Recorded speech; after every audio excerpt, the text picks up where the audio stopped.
आकाशवाणी मध्य प्रदेश से प्रस्तुत हैं प्रादेशिक समाचार।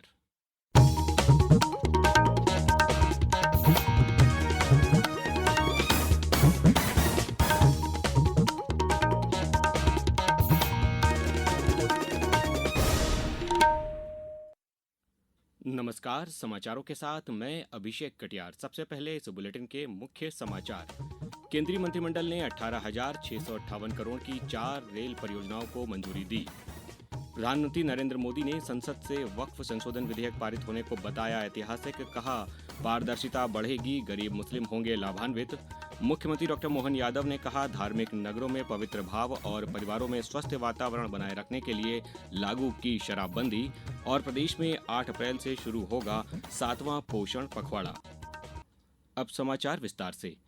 केंद्रीय मंत्रिमंडल ने रेल मंत्रालय की 4 परियोजनाओं को मंजूरी दे दी है, जिनकी कुल लागत 18,658 करोड़ रुपए है।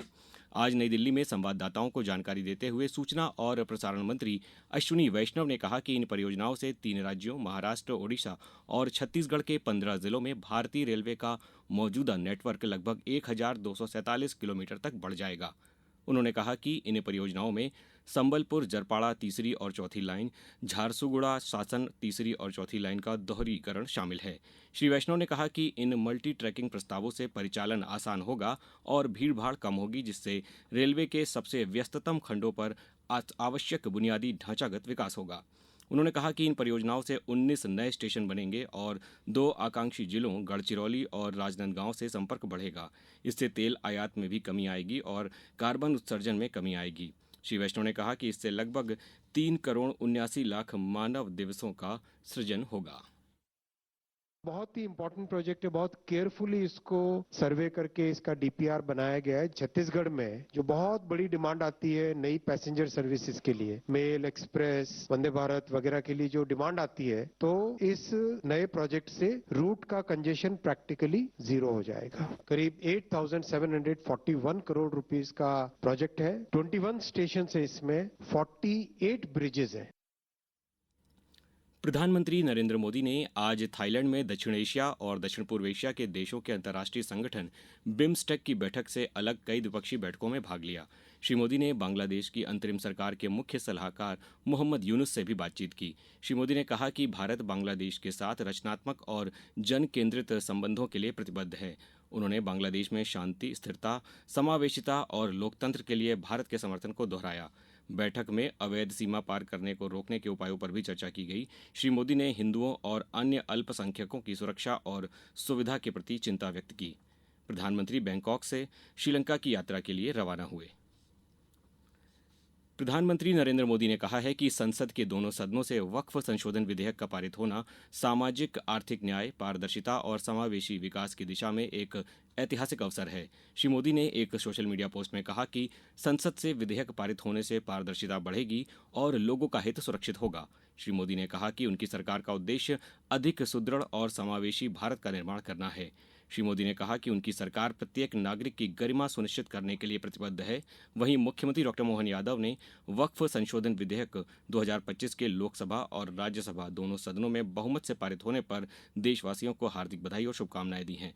डॉक्टर यादव ने कहा कि प्रधानमंत्री नरेंद्र मोदी सभी वर्गों के हितों के प्रति संवेदनशील हैं और इसी का परिणाम है कि वक्फ बिल का बहुमत से पारित होना संभव हो पाया। ये बिल वक्फ संपत्तियों के कुशल प्रबंधन, पारदर्शिता और सुरक्षा को सुनिश्चित करेगा। साथ ही इस बिल से गरीब मुस्लिम भाई बहनों के हितों की रक्षा होगी। संसदीय कार्य मंत्री किरेन रिजिजू ने आज संपन्न हुए बजट सत्र को बहुत ही सार्थक बताया है। नई दिल्ली में मीडिया से बातचीत में उन्होंने कहा कि वक्फ संशोधन विधेयक पर चर्चा के दौरान एक बार भी कार्यवाही बाधित नहीं हुई और संसदीय इतिहास में किसी मुद्दे पर इतनी लंबी चर्चा नहीं हुई। श्री रिजिजू ने कहा कि बजट सत्र के दौरान लोकसभा में 16 और राज्यसभा में 14 विधेयक पारित हुए। अब समाचारों में वक्त है एक ब्रेक का। ये समाचार आप आकाशवाणी मध्य प्रदेश से सुन रहे हैं। ये समाचार बुलेटिन YouTube पर Madhya Pradesh news all India radio channel पर और फेसबुक के साथ ही एक्स प्लेटफॉर्म पर AIR न्यूज भोपाल पेज पर सुने जा सकते हैं। इसके अलावा आप हमारी वेबसाइट newsonair.gov.in पर या न्यूज ऑन AIR ऐप पर भी समाचार सुन सकते हैं। मुख्यमंत्री डॉक्टर मोहन यादव ने कहा है कि वसुधैव कुटुंबकम के विचार वाली भारतीय संस्कृति संपूर्ण विश्व को परिवार मानती है। उन्होंने कहा कि प्रधानमंत्री नरेंद्र मोदी के नेतृत्व और मार्गदर्शन में इस सिद्धांत पर चल रही राज्य सरकार सभी के हित और कल्याण के लिए समर्पित है। दतिया में मुख्यमंत्री ने कहा कि परिवारों का वातावरण खराब न हो, मेहनत से कमाए पैसे का उपयोग परिवार के हित में हो, ये सुनिश्चित करने के लिए ही शराबबंदी लागू की गई है। उन्होंने कहा कि धार्मिक नगरों में पवित्र भाव की अनुभूति होती है, अतः प्रदेश में विद्यमान 19 देवस्थानों की गरिमा को बनाए रखने के लिए ही इन स्थानों पर शराबबंदी लागू की गई है। मुझे इस बात की प्रसन्नता है कि जब नवरात्रि चल रही है, हमारी सरकार ने इस बजट में शराबबंदी की घोषणा की। तो वैसे तो 17 से ज्यादा शहर है, लेकिन सबसे ज्यादा आनंद कहीं आया तो पीताम्बरा माई के आनंद आया। आपने अपने पीताम्बरा माई के आंगन को पवित्रता के बलबूते पर स्वामी जी महाराज ने अपनी साधना के बलबूते एक सामान्य नगर को पवित्र नगर के रूप में बदला। मैं दोनों हाथ जोड़ के प्रणाम करता हूं माई को और स्वामी जी को याद करता हूं। मुख्यमंत्री डॉक्टर यादव मां पीताम्बरा की नगरी दतिया में शराबबंदी लागू करने के लिए आयोजित नागरिक अभिनंदन समारोह को संबोधित कर रहे थे। मुख्यमंत्री ने कहा कि दतिया सहित प्रदेश में जहां जहां देवी मां की कृपा है, वहां देवी लोक विकसित किए जाएंगे। प्रदेश में व्यक्तिगत और सामुदायिक स्तर पर व्यवहार परिवर्तन के माध्यम से कुपोषण को कम करने के लिए पोषण अभियान चलाया जा रहा है। प्रत्येक वर्ष पोषण अभियान के तहत पोषण को जन आंदोलन का स्वरूप देने के उद्देश्य से पोषण पखवाड़ा मनाया जाता है। इस पर 7वां पोषण पखवाड़ा 8 से 22 अप्रैल तक मनाया जाएगा।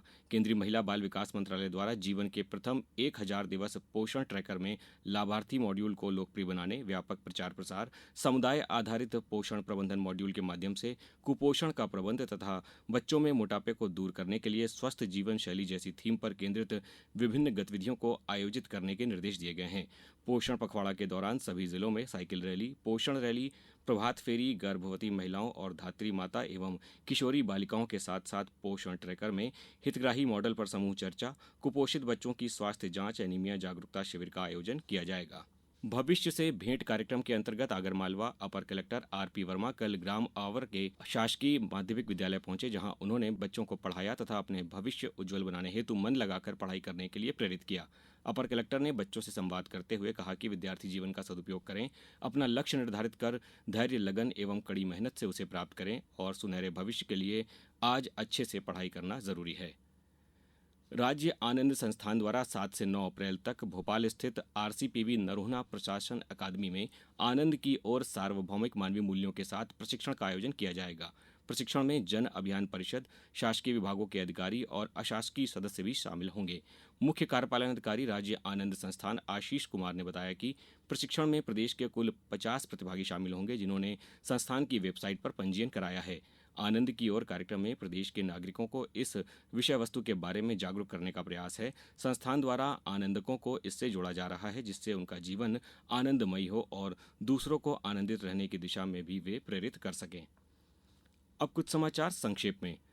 अशोकनगर की खराब सड़क के मामले में केंद्रीय मंत्री ज्योतिरादित्य सिंधिया ने संज्ञान लेते हुए वीआईपी रोड में पाइपलाइन डालने के टेंडर का काम 26 अप्रैल तक पूरा कर अगले महीने के अंत तक सड़क का काम पूरा करने के निर्देश दिए हैं। उप मुख्यमंत्री राजेंद्र शुक्ल ने आज देवास में मां चामुंडा एवं मां तुलजा भवानी के दर्शन कर पूजा अर्चना की। जनजातीय कार्य मंत्री डॉक्टर कुंवर विजय शाह कल खंडवा के गोलखेड़ा में ई लाइब्रेरी का लोकार्पण करेंगे। रायसेन में शिक्षक कांग्रेस ने डीईओ से मिलकर सुबह की पाली में स्कूल संचालित किए जाने की मांग की है और भोपाल में रामनवमी पर मांस मछली की दुकानें बंद रहेंगी। अंत में मुख्य समाचार एक बार फिर। केंद्रीय मंत्रिमंडल ने 18,658 करोड़ की 4 रेल परियोजनाओं को मंजूरी दी। प्रधानमंत्री नरेंद्र मोदी ने संसद से वक्फ संशोधन विधेयक पारित होने को बताया ऐतिहासिक, कहा पारदर्शिता बढ़ेगी, गरीब मुस्लिम होंगे लाभान्वित। मुख्यमंत्री डॉक्टर मोहन यादव ने कहा धार्मिक नगरों में पवित्र भाव और परिवारों में स्वस्थ वातावरण बनाए रखने के लिए लागू की गई शराबबंदी और प्रदेश में 8 अप्रैल से शुरू होगा 7वां पोषण पखवाड़ा।